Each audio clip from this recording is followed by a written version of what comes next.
After a long life of toil, economy, and self-denial, I find myself and my family paupers.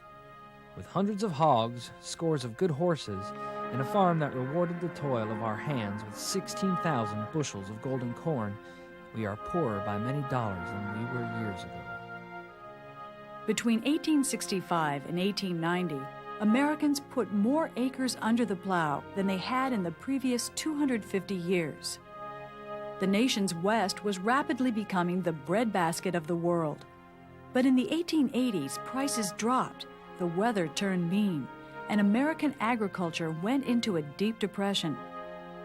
As agricultural surpluses mounted, the price of grain and beef plummeted.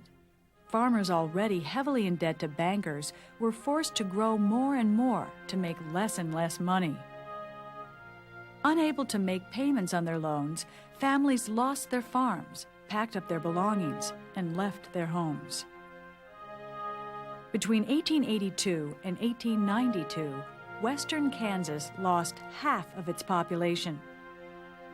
In South Dakota, Iowa, and Nebraska, families packed up their wagons and headed back east.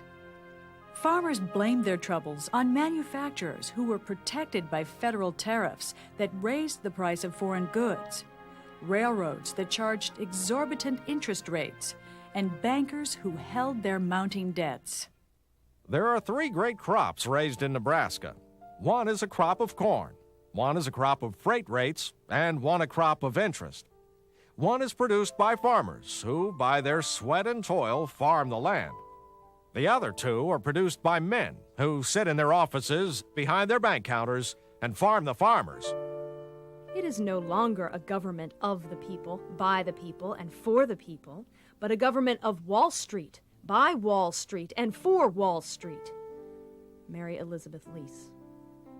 The federal courts consistently interpreted the Constitution to favor business. The most common form of stopping strikes by government was the use of the injunctions, and we see hundreds and hundreds of injunctions issued by local judges at this point.